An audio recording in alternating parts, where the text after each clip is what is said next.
because I'm having to use a third-party software. But we're live. Let's see. Are we? Yes. Let me see. I'll go look. We're a little bit early, so that'll give everybody a chance to hop in. But let me go see and make sure that it looks good. So, because I'm new to streaming on YouTube. So let me see if I go to my YouTube. There it is. Okay. Let me see if it gets better because right now it's not. We might have some technical problems, and I totally practiced this like 2 days ago and it worked fine. Let me see where it's at. Oh, it happens. It Oh, there it happens. is. It's working. It's working. We're live. Okay. Hey, everyone. Hi. We're going to give everyone a chance to hop in. I'm still brand new to live streaming and sharing my screen, but baby steps. For those of you who do hop on right now, hi, I'm Maria with Marabella Portraits, and today my guest is Ayush. Is that how I say it? Ayush. And he is the creator of Filterpixel, which is an amazing software for photographers. I've just started using it in the last month, and you guys, it has saved me so much time. I absolutely love having this. So today, I just wanted him to kind of walk us through a demo of how to use the software, why we should use it, and like how much time it's going to save you in your workflow. This is particularly for professional photographers. Once you start getting busy, now that summer's coming up, I know lots of us are going to get super busy.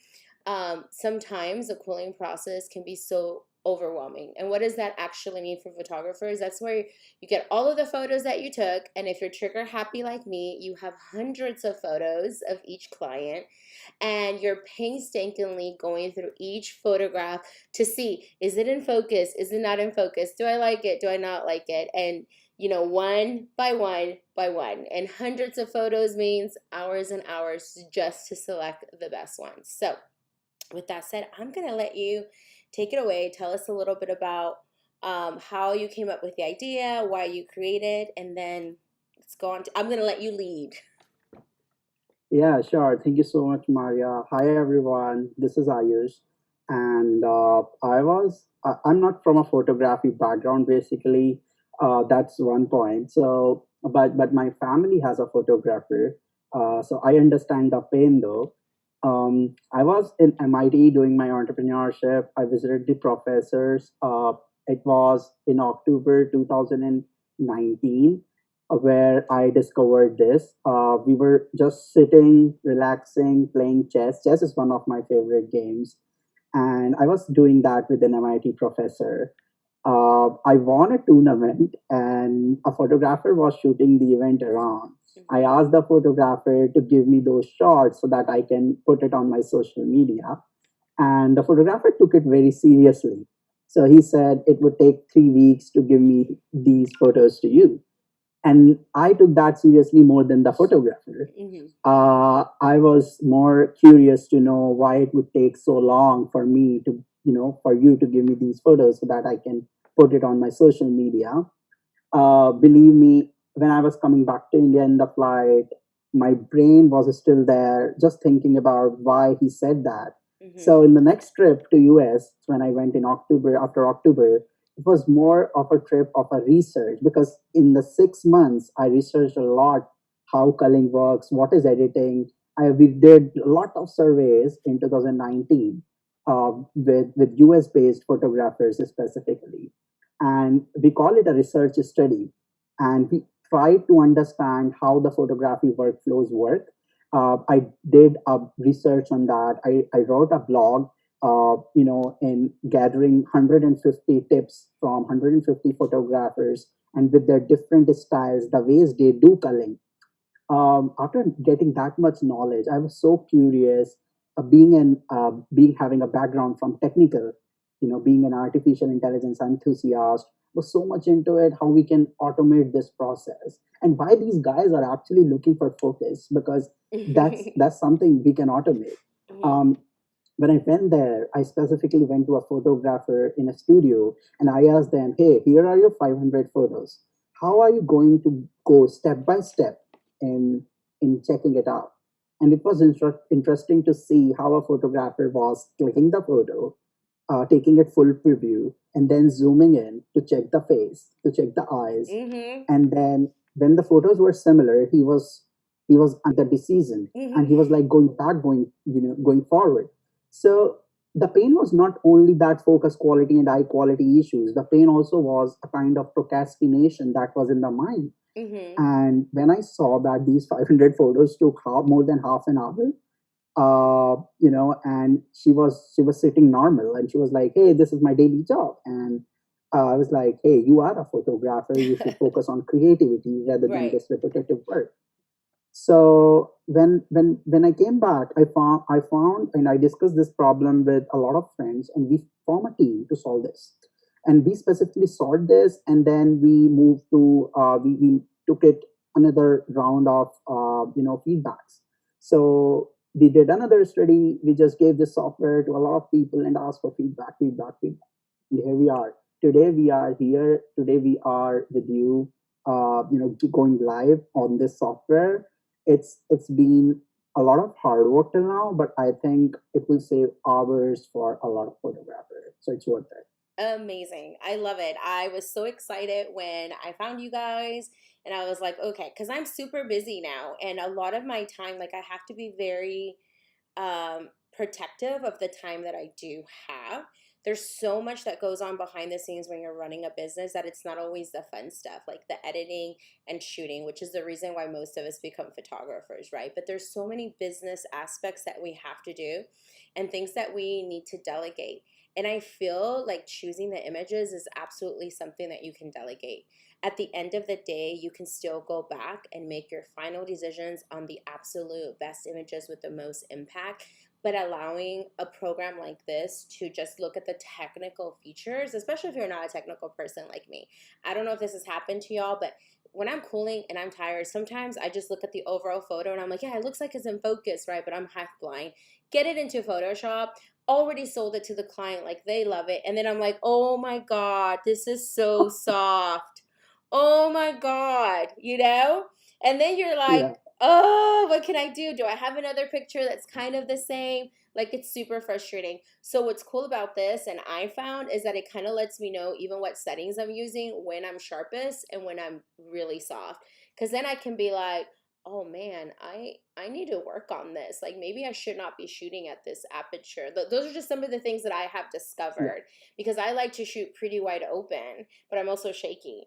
Um, so that was like, oh, I want to get those 60-70% focus, because I do shoot yeah. with a blur background, so I'm pretty sure that that's part of the reason it comes out that way. But man, I was like, I gotta get better at this. With the smaller focal length lenses, I can tell that my images are not as sharp. Whereas with my long focal length lens, which Uh, I sent you some of those pictures and you were like, these are yeah, very sharp. And I was like, it's the lens. It's like good to know. My 200 is yeah. very sharp.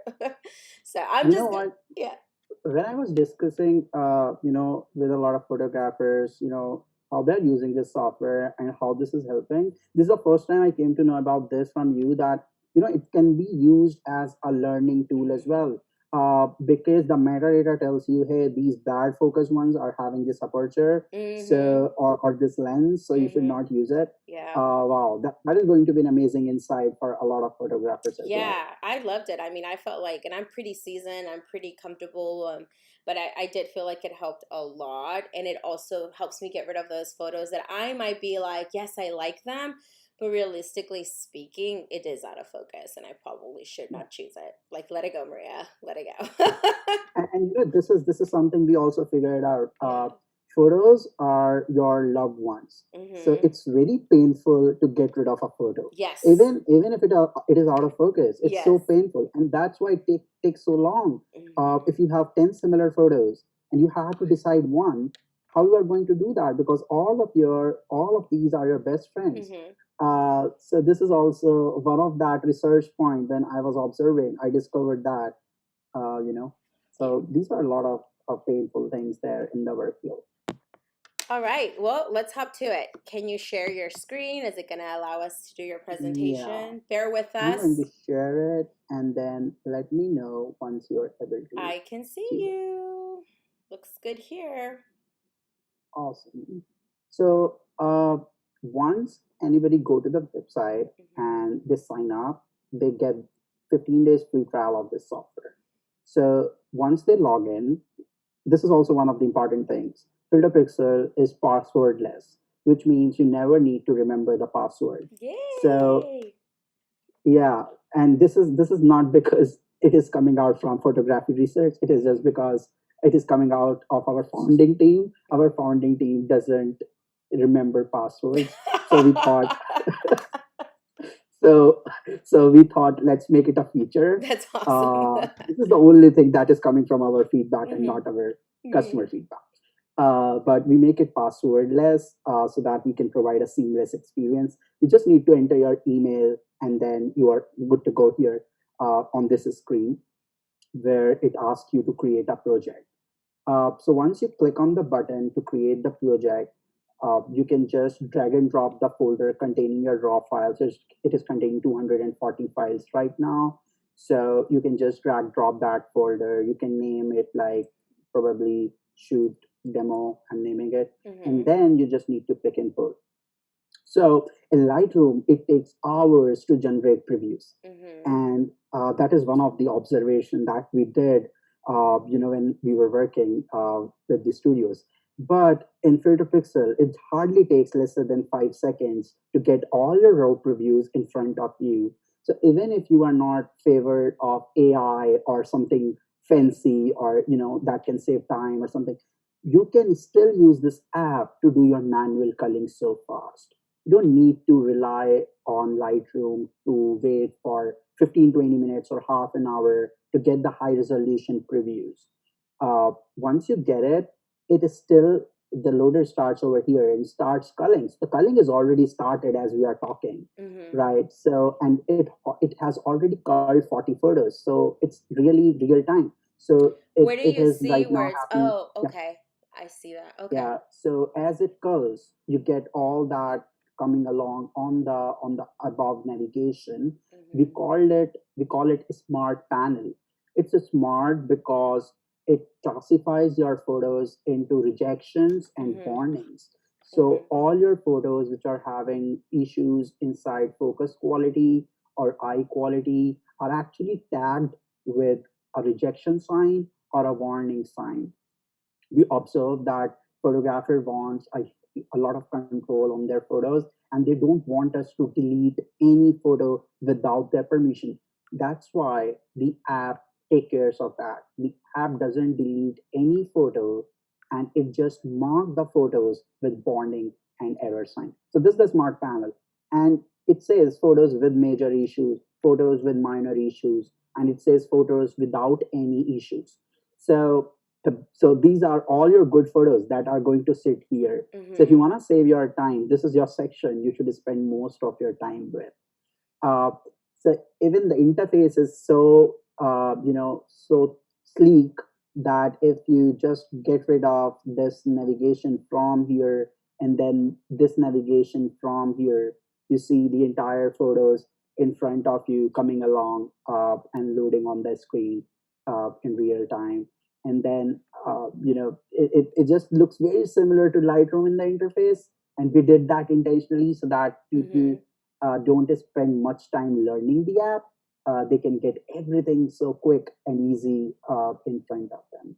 So as we are seeing that the culling is still going on, it has already culled approximately 180 photos out of 241, and we are still talking. It's like 2 3 2 minutes probably, Mm-hmm. and that's how the speed is. So if we quickly jump upon, if you are so curious to see what is inside the rejections and what is inside the warnings, we don't stop you inside the app till the culling is completed. You can jump it anytime, anywhere. Mm-hmm. So let's go into the warning sections quickly. So all those photos which are having issues with the focus quality and the eye quality inside these portraits Mm-hmm. are just shown here with the warning sign. These are minor issues or major issues. The major ones are in the rejected one, the rejected section here, and the minor ones are here. We can also use multi-tabbing, which means we can see both the section together. So if I click both rejected and warning together, these photos with the rejected and warning sign come Go together. nice. And here is the face panel. So we use face panel because we observe that the original way to look at any photo, let me show you how photographers do it or in the original way. So Uh-huh. they are like this photo. Mhm. They are going to spend 2 seconds just thinking about this photo. Then they're going to zoom to the face, to the eyes, and then they're thinking, this is actually not I am going to pick. And then they're going to press a rejection button over here. And Mhm. then they move to the next photo. So, what we observed, there are 5 steps in deciding a photo plus procrastination, which is the biggest step, which we are not considering. So, what we did is we reduced these big 6 steps into a single step. So even if you are in the grid view, which you are here, you don't need to click on the photo to the full screen view. You can take the decision over here, even if you are seeing the rejected and warning section. And right now you are in the mindset of gaining trust over the AI because you just want to check what it has rejected. Mhm. You can just still check everything in the face panel. So this is the enlarged view of the face. So if you go to the next photo, you are going to see the face and you're going to clearly see there is eye which is closed. Mhm. So you're sure here, oh, okay, the photo is really bad. I'm not going to pick it anyways. So this is something that we did. Also, this has another thing here. For example, this one is having soft focus. And then here we have shown the scores. So if you can see that in the review panel on the right side, every photo is marked with a score. So this one is having a focus quality and the eye quality, right? This is going to be super helpful because if you want to decide or if you want to decide between two photos which are similar, these metrics are going to help you which one you are going to pick. So let's see which are these photos which are actually marked as rejected or warnings. Are they really out of focus or soft focus somewhere, or how the AI has taken this decision. So every photo which is actually shown here is marked why it is a rejection on warning. So you see a clearly indicated soft focus here, and that's why in the tag it is written partial out of focus. Mhm. And then it says high quality eyes because the eyes are perfectly open, but it says it's still partial out of focus on the face. Um, Now we have seen enough rejected and enough you know warning ones. Let's go into the photos without any issues section. This is interesting because these are going to be your loved ones. In this section, you hardly find any photo having a focus or a high quality issue. The AI can never take 100% correct decisions, but still most of the decisions made by the AI are correct. And then you can quickly go through these photos and see, hey, I am quickly going through and all of these are my loved ones. I See have this to one. stop and say, I was actually in shock when you told me how good these photos were because I hardly ever get to shoot outdoors anymore. And I'm always thinking that, man, that 200 is just, maybe I shake too much because I like to use it at f2.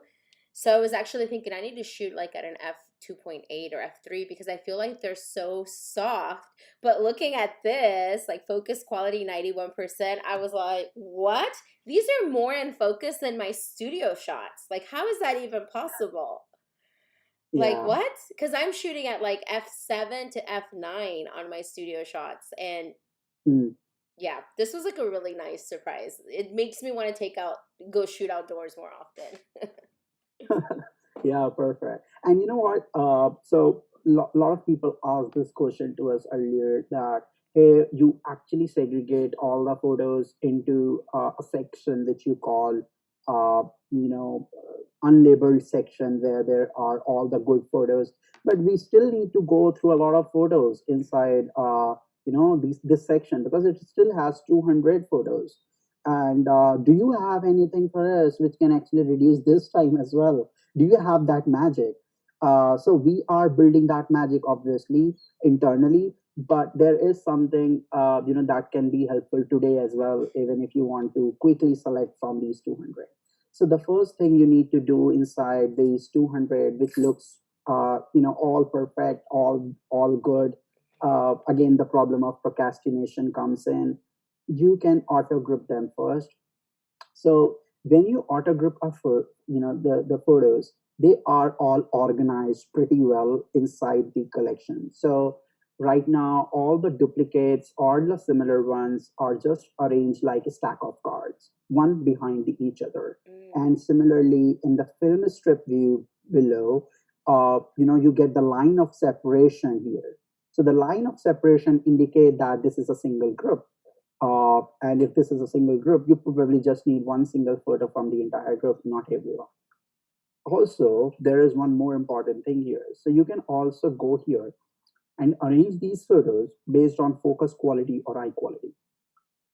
So arranging these photos based on these quality scores, gives you what the photos should be if you want to pick the perfect ones first.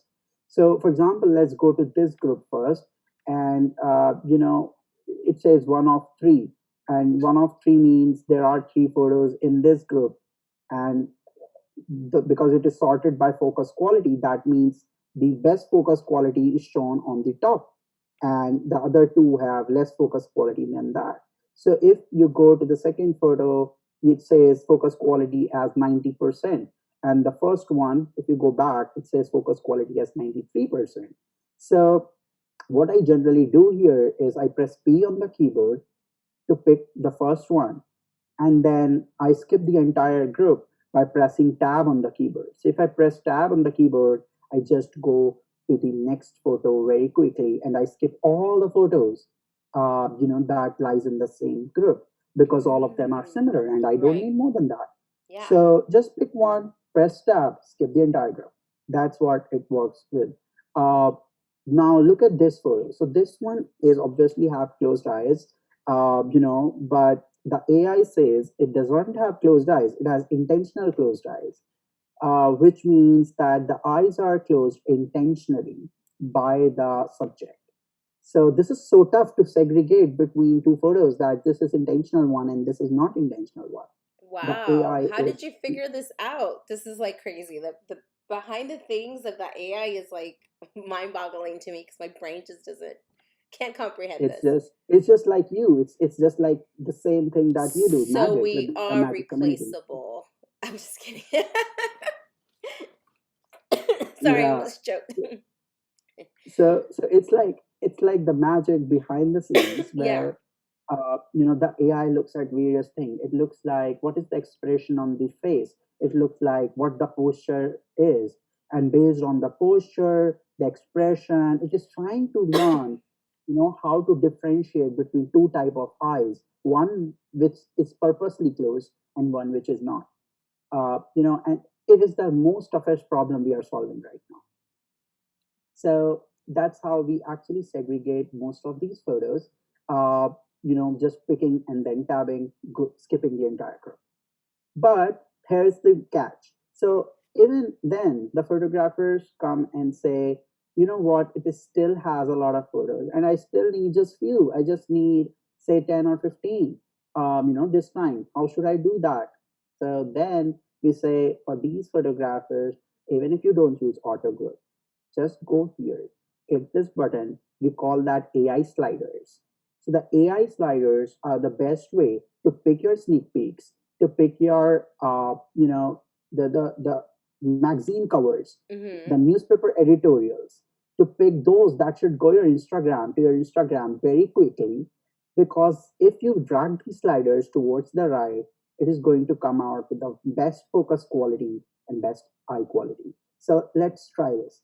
On these photos, if we drag the sliders, Whoops, sorry. Turn that off. and then let's drag the slider of eye quality as well. Okay, for those of you that missed it. Look down there. The sliders are below the photos, timelines. There's a little logo of like a person and one with the eyes. And so we're selecting by the percentage, which I love. That's a Yeah, great way to narrow it So down. it shows you the percentage actually here, like what percentage you actually selected. And I dragged it till 81%. And I also dragged the price slider to the same kind of percentage. Now you see that the smart panel updates itself. So the smart panel right now shows that there are 15 photos in this section, having these quality scores. Now this makes it more easier for me because now I know that these are, one of these is going to be my Instagram pic. Mm-hmm. How should I select it? Probably the best way is to just go through very quickly. So, even if I see this one, I love it. So I'm going to pick this one out and I'm going to rate it 5 stars so that it becomes my Instagram pick. So this is my workflow. I actually rate 5 stars to those that I'm going to pick on my give to my social media. This can be different for various photographers, and that's why the color ratings, the stars, all of these are under the photographer's control within the app. So the AI is not writing anything related to stars or colors. It is still within the photographer's way of control. So, for example, I want to rate it, 1 star, 2 star, 3 star. I can just press 3, 4, 5, same as Lightroom keyboard shortcuts. And everything is very similar to Lightroom keyboard shortcuts. Even if you want to color rate it 6, 7, 8, 9, it's just similar to Lightroom. Now, so I picked this one out, you know, and this went to the accepted section. So whatever, if I press P on the keyboard, the photo is selected and it is moved to the accepted section, which says photos accepted by you. Mm-hmm. So these are all the photos that actually are accepted by you. So if I drag the slider back, let's quickly figure out what are going to be our first 5 favorite pictures. So I'm going to quickly see if I can quickly check out in the thumbnail view, even if the eyes are not perfectly open. So this one is, put by the AI in the selected category. But if I look at the expression, I don't like it. I don't like Mm-hmm. even the eyes because they Right. are not perfectly open. So for me, it's not going into my final gallery. So it's a rejection for me. So I press X on the keyboard and reject it manually, right? And there are the few photos that I'm going to select. For example, this one, and let's say this one out here. This is going to be one of my favorites. And then this one has a beautiful pose, you know, and I love this face, the expression, and everything. So these are going to be my favorites. I also look side by side on the AI scores because I have to be sure that these are actually really having good quality scores, whatever I'm selecting right now. So let's say we selected these 7. And if I go to this section now, I am going to see the 7 photos that I picked for my final gallery. So once I have my final selections, I can actually go and export these photos either to Lightroom or to my local folder. Right. So even for those who are not using Lightroom, they can still export these photos to their hard drives. You can also check the metadata of all these photos in the metadata tab. That also helps you. And by the way, if you are stuck anywhere in exporting, in actually importing, wherever, here is a chat box that you can actually open anytime and can start chatting with me, right? So What? We're here I talking to am. you? We're talking to you? Yeah, it's me. Yes. So we are like kind of in the app as well. So every time we are with the photographer. So even if you're stuck, hey, you know what, this is not working, that is not working, just place a message here and I will be there to help you out, right? So that and if this box frustrates you, just click the cross and it will go away, right? So that's pretty much of it. And when you click on the export tab to export the photos, you are getting a lot of options to export. Some people just want to export the accepted photos, but there are a lot of people who actually wants to export everything. Oh, see, I'm so glad you're showing me this because I did not even think about unclicking those. Yeah, And you if know. you don't So use Lightroom, how do you change that? Because I don't use so Lightroom. click this button and this asks you to go for the local folder. So if you check the local folder, when you say, hey, just export it to a local folder, and I only want the accepted ones to export, you can just click on the export photos button and it will create a folder inside your local system, with the name of FP, which stands for Filterpixel, and it will just move all those photos into the accepted folder inside it. So the folder is created in the same directory from where you imported, so you can go and check it out. For Lightroom, it's still a lot simpler. Even if you don't want to go to the export section, you are here, right? And then you don't want to go to the export section. Here is a small button at the top which says take photos directly to Lightroom. Click it. It's a single click to Lightroom. So all the photos here goes into Lightroom directly from this button, right? Apart from that, here is a beautiful thing about this app. You can do culling of multiple folders together parallelly, right? And this makes productivity 10x, because I can start 4 projects which I have, and I can parallelly run them and let the AI do it operation. So for example, one shoot has 500 photos, one has 1,000 of photos. Mm-hmm. I just need to go to the welcome tab.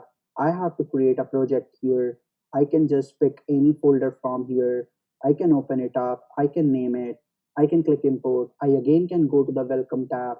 I And do it again again. repeat the Oh, same process. wow. It will open a new tab. So it's like Chrome tabs. So every project is a tab. So you don't have to And wait for it to do its thing. You no, can simultaneously. That's really awesome to know. Yeah. right. And that's important, because sometimes we have different folders, we have different shoots, Mm-hmm. uh and we have to go through a lot of photos. So even if you just give a time of 2 minutes to create a coffee, to make a coffee, and you get rid of hundreds of out of focus and blurry shots, with culling of 2 parallel projects. So parallel projects are one of the most important features that we created, and a lot of people are loving it. Okay, so this is pretty much of it, apart from your way of learning and using the app, or your value that you are getting from it. We would love to know what photographers are coming out with this app. Right now most of them are like, hey, we are saving a lot of time. Mm-hmm. It's really awesome that you created it. But now we are also seeing it as a learning tool, Yeah. because we are talking to a mentor. Yeah. So this kind of app can also be helpful if you go to the metadata, check out your rejections and warnings, and can actually go through and check, hey, I'm doing this much aperture, this much focal length, and that's why probably these are rejected. Let me try a different one next time, and let's see what the app is. So how can someone get a hold of you or download the app? We'll for sure put all of the information on the description here. The video is going to stay up for replays. But how can they get a hold of you, or if they want to follow you? I know that you also have a Facebook group, all of that good stuff. So, getting the app is quite easy. Filterpixel website. So you just go and say filterpixel.com, and you have a sign up page. You just sign up, you put your name and email. You get the welcome email from our side with a download link. You also get the download link on the page once you sign up. Then we train you how to use the app with the following emails of 4 to 5 emails, where we give you a brief of every feature and how it should be utilized very well. Apart from that, we also have a community where we help photographers to learn more about the app. And to join the community, here is a small link that you can use within the app. So, the community is on Facebook, and it is known as Facebook Early Users. We are still early users, so we are still having a lot of early users. So to join the community, you just click this join our early users community, Oh, it's all and right this, there. yeah, this is inside the app. So it will just take you to the page on the Facebook, and you can join in. Just join the community. Help us what we should build more and what features we should come out with to help you more. and provide feedback, improve the app, improve your workflows. So, we just had a question real quick. Can you just kind of walk us through exporting it to Lightroom? Can you actually export it so we can see what it actually does, if by chance? Yeah, let me try Because I want to see actually. like But where it goes physically if you were to use yeah, Lightroom. so let's select few photos so that we can actually export to Lightroom. And then when you go to export Lightroom, and then probably select all or whatever, and then export photos. So Lightroom will open on the bottom of tab. So that's the first step. Once you export to Lightroom, it will open Lightroom automatically in front of you. But also there is one more thing. Even for some people, export to Lightroom fails sometimes because of their Lightroom is not updated, or the system is not having the right path to Lightroom. So there are a lot of things there. So for them, even the app generates XMP data, which can easily be read by the Lightroom and other softwares like Adobe Bridge. um, and these metadata of stars, colors, and ratings, are actually read by Lightroom. So even if So the it app transfers that over stops, too. Oh, yeah. wow. So see, if you have these photos to Lightroom, all your selected ones are shown, with these right text, and all those the other ones which are not selected are probably shown with the blurry kind of stuff with the Lightroom decides. So if you import right now these photos, only the ones which are having right text will be imported, right, and other ones which will not be imported, because you just need to check out what you are importing to Lightroom. So for example, right now I actually selected all here. Like I selected accepted, rejected, warnings, unlabeled.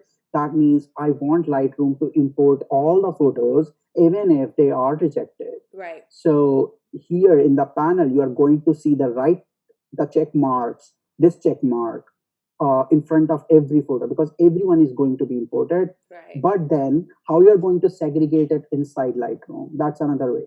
So all of these photos which are now exported to Lightroom, because you are exporting everything, are marked with keywords. So inside Lightroom there will be keywords saying a keyword accepted, keyword rejected, keyword Oh, warning, keyword wow. unlabeled. That's So you awesome. can sort by keyword.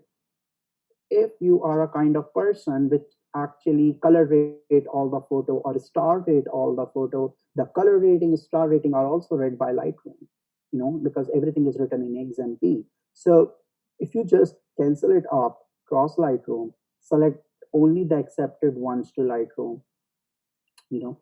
Yes, that's what I would want to do because I want to save my my space. Awesome. And you know what? This is really crucial. Some people, some of the photographers that we talk with are still importing all the photos to Lightroom first and then It's coming so out. heavy. Uh, Yeah. yeah, and they are so much into it because they are like doing it some years, and they are always like, hey, you know what? We have a setup of workflow. We have to import first to Lightroom. But when we ask a logical question, why you have that much big catalogs of all the photos which are unnecessary to you, they don't have an answer, and they say, hey, you are correct, and we should change our workflow. And that is happening again and again, and that's why we recommend all the photographers to actually use a culling app like Filterpixel before you take it to Lightroom. So let's say what happens, as you asked, if we take it to Lightroom now. So here's the screen of Lightroom. And because I just exported photos, which I accepted in the app, only the ones with which I accepted in Filterpixel Oh, are it's shown selected. here as checkboxes. The other ones are not highlighted because they are not going to be imported inside Lightroom. So if I click import, and then it says importing files, it will just import the ones which I accepted inside Filterpixel, which is pretty great because now I don't have 300 photos inside Lightroom. I just have my selected 10, selected 5. So this is one of the things that Filterpixel does very well with like integrating within the Lightroom. Love it. this is fantastic. I can't wait to play with that. This actually makes me want to use Lightroom because one of the things that I don't like about Lightroom is how many catalogs I end up building out and how many photos end up being stuck in there. Like I'm like, I'll just skip over Lightroom, go straight into Bridge, because of the space. I want to save my space, but this makes me more comfortable knowing that I'm only selecting the absolute best images and only the ones that I want, discarding the rest so that they're not taking unnecessary space. I'm glad you Yeah, showed me so the this. problem is the space. The problem is, time that it takes to Yes, generate previews. If you yes. actually import all the 500 together, it will take a while to generate the previews. If you just take 10 selected or 15 selected, it will quickly generate previews of those 15, and you can just start with your editing, right away.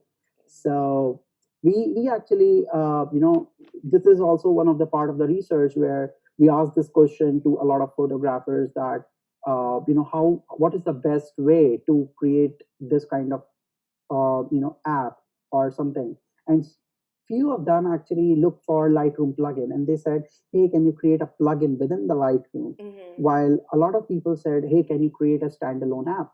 When we actually researched, we came to know that if we do it inside Lightroom, it will be like we are dependent on Lightroom, and second, the Lightroom is really cloggy and works like a snail. if Mm-hmm. we if we just integrate AI in a program which already is working like a snail, we will never be the tiger. Right. So that's why we took it out of the Lightroom, and we kind of created a kind of seamless integration where the photography workflows are not affected, but also the work can be done in a good way. Jim wants to know if you can import all of the images but only build one previews for the accepted images. Um, this is a great question. And I would say the best way to do it is to use star ratings or color ratings of inside the app. So, you can do it still. You can still do it, because if you just import it right now, all of them, Mm-hmm. the ones which you have accepted are marked with the keyword accept inside Lightroom. But what we saw that photographers are really uncomfortable to search keywords, but they are super comfortable if you just select all of them and mark all of them probably with a 5-star rating. So all of them are getting 5-star rating right now. When you take it to Lightroom right now, all of them will be shown as 5-star ratings inside Lightroom. Even if you have exported the entire gallery, you can sort by 5-star and you will get all the 5-star in front of you. And then within Lightroom is where we would do the one preview. Yeah, Okay. exactly. So you wouldn't do that here, right? There Uh, would. so the question was, if I want to take everything into Lightroom like Ah, yeah, this, yeah. Okay. you know, uh, how I can segregate my accepted ones from the ones that are taken into Lightroom, which are not accepted by me. But Mm-hmm. Jim really wants them inside Lightroom, even if they are not accepted, probably with other reasons. Mm-hmm. So what we suggest photographers to do in this case is to actually star rate or color rate all of them, which they have accepted, so that they can be really easily filtered out inside Lightroom. Perfect. Wonderful. Do you guys have any other questions? This was an amazing demo. I'm so excited. Every time I see you, I'm like, oh, there's another way I can use this. Oh, no, I missed that. So I'm glad we did this. This is going to be saved here on the channel. There is one more thing actually. Oh, one more thing, Um, more surprises. Let's go. No, I think you know this, but it's still like those who actually are not aware of this. If you go to filters, you can actually check, why a photo is rejected, or which one are actually having the perfect focus. The name is Filterpixel, so everything here is going to be a filter. Mm-hmm. The smart panel filters, and then this special filters tab that is on the left side. So if you just want to look at it, so I just want to look which one are having the perfect focus and the perfect eyes. So I'm going to switch off all the other sliders, and I'm having only the perfect focus one and the high quality eyes in front of me. And when I just on two specific filters, I just get the entire gallery filtered by these two tags. So this on the left side is what we call filtering by tags. So you can filter the entire photos by tags. So for example, some people are really curious to know if we can do it with closed eyes. Can we just see all the closed eyes together? Yes, you can. You can see all the closed eyes, or all the closed eyes image together. You can also see all the ones with out of focus together. You can also see all the ones with low quality eyes together. So it's a kind of filter which helps you to be more flexible within the app. We still are looking for various use cases. For example, in the categories section, we want to club the photos differently into different categories so that the photographer can just quickly jump upon different categories like different postures and different facial expressions or different subjects, and can choose whatever they want from those categories. So right now, this section is work in progress. We have tags. We have only one category, which is intentional closed eyes, but we are coming out with more categories here. Awesome. Okay, Jim says thank you, Ayush and Marabella. You're welcome. I'm so glad you're here and you were commenting. I appreciate it. It's only our second time live streaming, so this was fun. Did you have any last words or anything else you wanted to tell people? I just want to tell that use it because it saves your time, which you really need for your family at least. This is really a problem which is pain in the neck. You don't need to spend hours in front of a computer looking at a photo and just moving your neck like this. It will pain. Don't do that.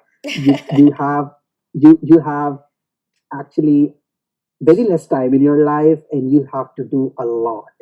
You have to do a lot. It's like you are a creative person. You You should should get do to do that creativity. part. Yeah. Okay, so we're going to And end yeah. this with me telling you guys, there's a lot of things as creatives that we are not able to delegate. We're like terrified because we want to be the creative people. But as smart business owner, and also possibly as a mom or a dad, or even a young person that doesn't have kids but wants to have an outside life, we need to find those things that we are actually able to delegate. And delegating it to AI, to software, is a great way for us to get that time back, because we always want to do and use our time to do the greatest and best of us. And this is not the best and greatest use of our time. So let's let software like Filterpixel help us save that time so that we can spend that time making money, getting better at our craft or marketing, and getting those customers that we need in order to do this for a living like we all want to do. Thank you so much, Ayush, for being here with us. You guys can find him on Instagram at Filterpixel as well. If you're new to my channel, don't forget to subscribe and hit that bell button so you can get notifications. I will be going live once a week on Tuesdays at 8 p.m., as well as uploading new content every Thursday. And Ayush, tell them again where to find Filterpixel. So basically, you can just go to the website. You can Google us. We are on the top page. So even if you go and Google the best culling software or the AI software, we will be there. But you can just type filterpixel.com and you are going to get the website, and then you can sign up. Once you sign up, you get the software. And in the app, within the app, there is a page where you can join our Facebook group. Don't forget to join the Facebook group. We have a lot of updates there. So it's on Facebook with Filterpixel early users. So just search Filterpixel early users. You will be there. And we really need your feedback. We really need to make it big. So we need your support.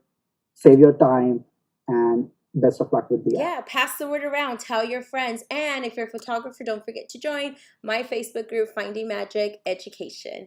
Bye, guys. Thank you guys so much for joining us. And, kill it out there, okay?